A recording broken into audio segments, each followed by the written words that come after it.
Hello दोस्तों, स्वागत करते हैं आपका अपने यूट्यूब चैनल टॉप स्टडी ज्ञान में। दोस्तों काफ़ी इंपॉर्टेंट प्रश्न लिए हैं आज की। तो चलिए दोस्तों देख लेते हैं। पहला प्रश्न है, भारत छोड़ो आंदोलन कब शुरू हुआ? 8 अगस्त 1942, 9 अगस्त 1942, 8 अगस्त 1945, 4 अगस्त 1946। तो दोस्तों इस प्रश्न का राइट आंसर हो जाएगा ऑप्शन नंबर ए, यानी 8 अगस्त 1942 को दोस्तों भारत छोड़ो आंदोलन शुरू हुआ था। अगला प्रश्न देख लेते हैं साथियों। आईने अकबरी पुस्तक किसने लिखी है? अकबर, शाहजहां, अबुल फजल, इनमें से कोई नहीं। तो इस प्रश्न का राइट आंसर हो जाएगा दोस्तों ऑप्शन नंबर सी, यानी अबुल फजल ने दोस्तों आईने अकबरी पुस्तक लिखी है। काफ़ी इंपॉर्टेंट प्रश्न है दोस्तों एग्जाम के लिए, याद रखिएगा। अगला प्रश्न देख लेते हैं। किस देश की समुद्री सीमा सबसे बड़ी है? America, Canada, France, Japan. तो इस प्रश्न का राइट आंसर हो जाएगा दोस्तों ऑप्शन नंबर डी, यानी कनाडा। दोस्तों कनाडा देश की समुद्री सीमा सबसे बड़ी है। काफ़ी इंपॉर्टेंट प्रश्न है दोस्तों एग्जाम के लिए, याद रखिएगा। अगला प्रश्न देख लेते हैं। अमरकंटक किस नदी का उद्गम स्थल है? गंगा नदी, ब्रह्मपुत्र नदी, नर्मदा नदी, यमुना नदी। तो इस प्रश्न का राइट आंसर हो जाएगा दोस्तों प्रश्न नंबर 4 का सी, यानी नर्मदा नदी। दोस्तों नर्मदा नदी, अमरकंटक किस नदी का उद्गम है? नर्मदा नदी का। अगला प्रश्न देख लेते हैं। वायुसेना दिवस कब मनाया जाता है? 7 अक्टूबर, 5 अक्टूबर, 8 सितंबर, 8 अक्टूबर। तो इस प्रश्न का राइट आंसर हो जाएगा दोस्तों ऑप्शन नंबर डी, यानी 8 अक्टूबर को वायुसेना दिवस मनाया जाता है। काफ़ी इंपॉर्टेंट प्रश्न है दोस्तों, एग्जाम में पूछ लेता है कभी कभी। अगला प्रश्न देख लेते हैं।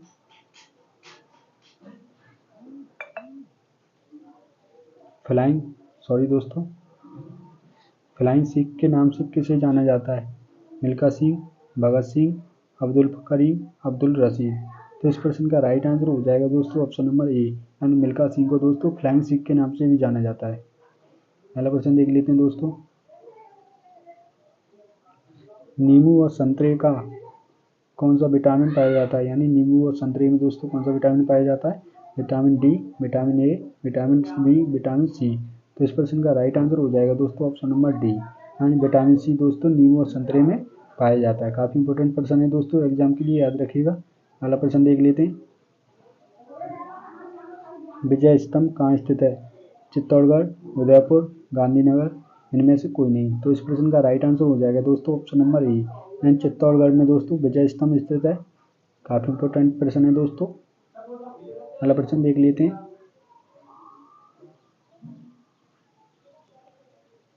कौन सा राज्य भारत के सबसे पूर्वी भाग पर स्थित है? मेघालय, असम, अरुणाचल प्रदेश, झारखंड। तो इस प्रश्न का राइट आंसर हो जाएगा दोस्तों ऑप्शन नंबर सी, यानी अरुणाचल प्रदेश। दोस्तों भारत के सबसे पूर्वी भाग पर स्थित अरुणाचल प्रदेश है। अगला प्रश्न देख लेते हैं। नील नदी का उपहार कौन सा देश कहलाता है? न्यूजीलैंड, मिस्र, लीबिया, सीरिया।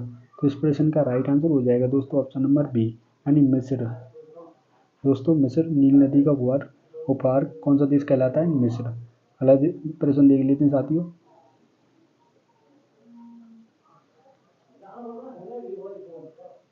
भारतीय नेपोलियन, यानी भारत का नेपोलियन किसे कहते हैं दोस्तों?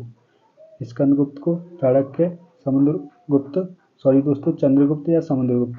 तो इस प्रश्न का राइट आंसर हो जाएगा दोस्तों ऑप्शन नंबर डी, यानी समुद्रगुप्त को दोस्तों भारत का नेपोलियन की उपाधि मिली हुई है, इसे भारत का नेपोलियन कहा जाता है। अगला प्रश्न देख लेते हैं। रॉलेट एक्ट को किस वर्ष में लागू किया गया था? 1915, 1919, 1912, 1922। तो इस प्रश्न का राइट आंसर हो जाएगा दोस्तों ऑप्शन नंबर बी, यानी 1919 में दोस्तों रॉलेट एक्ट को पारित किया गया था। अगला प्रश्न देख लेते हैं दोस्तों।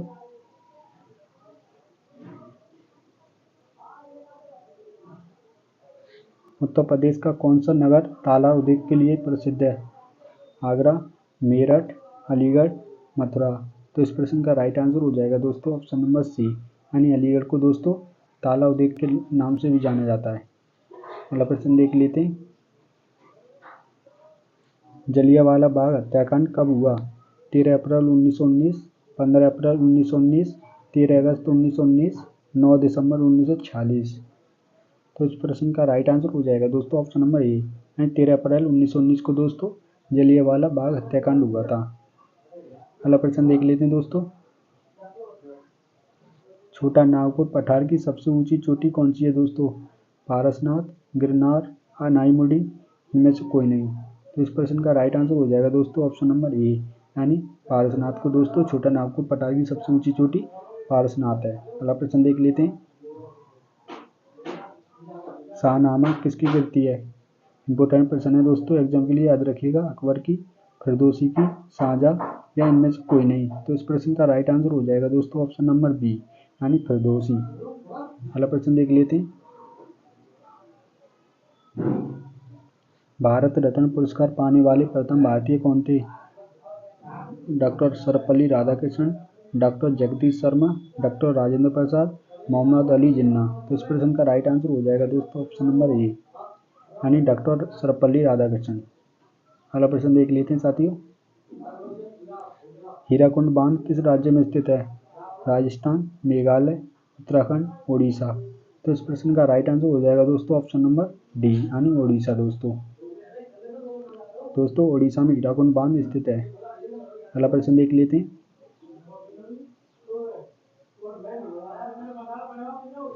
निम्नलिखित मुगल शासकों में से किसे प्रिंस ऑफ बिल्डर्स के नाम से पुकारा जाता है?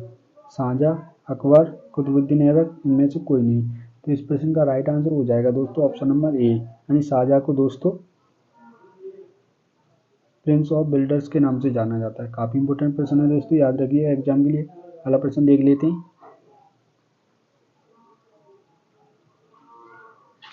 बिहू किस राज्य का प्रसिद्ध त्योहार है? केरल, असम, मेघालय, त्रिपुरा। तो इस प्रश्न का राइट आंसर हो जाएगा दोस्तों बी, यानी असम का दोस्तों। बिहू किस राज्य का त्योहार है दोस्तों? असम का। अगला प्रश्न देख लेते हैं। भारत का प्रथम गवर्नर जनरल कौन था? William Shakespeare, William Bentinck, Cornwallis या इनमें से कोई नहीं। तो इस प्रश्न का राइट आंसर हो जाएगा दोस्तों प्रश्न नंबर 21 का बी, यानी विलियम बेंटिक। काफी इंपोर्टेंट प्रश्न है दोस्तों, एग्जाम के लिए याद रखिएगा। अगला प्रश्न देख लेते हैं। पोंगल किस राज्य का त्योहार है? कर्नाटक, हिमाचल प्रदेश, तमिलनाडु, केरल। तो इस प्रश्न का राइट आंसर हो जाएगा दोस्तों ऑप्शन नंबर सी, यानी तमिलनाडु। पोंगल दोस्तों तमिलनाडु का त्योहार है। काफी इंपोर्टेंट प्रश्न है दोस्तों, एग्जाम के लिए याद रखिएगा। अगला प्रश्न देख लेते हैं। गिद्दा और भांगड़ा किस राज्य के लोक नृत्य हैं? हिमाचल प्रदेश, जम्मू कश्मीर, पंजाब, उत्तराखंड। तो इस प्रश्न का राइट आंसर हो जाएगा दोस्तों ऑप्शन नंबर सी, यानी पंजाब के दोस्तों गिद्दा और भांगड़ा लोक नृत्य हैं। अगला प्रश्न देख लेते हैं। माउंट एवरेस्ट पर 2 बार चढ़ने वाली पहली महिला कौन थी? संतोष यादव, करीमा गुलबदन, सलमा बेगम, इनमें से कोई नहीं। तो इस प्रश्न का राइट आंसर हो जाएगा दोस्तों ऑप्शन नंबर ए, यानी संतोष यादव। अगला प्रश्न देख लेते हैं साथियों। लास्ट प्रश्न है दोस्तों इस वीडियो का। संविधान सभा की प्रारूप समिति के अध्यक्ष कौन थे? Doctor B R Ambedkar, Subhash Chandra Bose, doctor Sarvepalli Radhakrishnan, Jawaharlal Nehru. तो इस प्रश्न का राइट आंसर हो जाएगा दोस्तों ऑप्शन नंबर ए, यानी डॉक्टर बी आर अम्बेडकर दोस्तों संविधान सभा की प्रारूप समिति के अध्यक्ष थे। तो दोस्तों हमारी वीडियो आपको कैसी लगी? और अच्छी लगी हो तो लाइक करें, कमेंट करें एंड शेयर जरूर करें। और दोस्तों चैनल को भी सब्सक्राइब कर लो। मिलते हैं दोस्तों एक और अगली वीडियो में। जब तक के लिए धन्यवाद।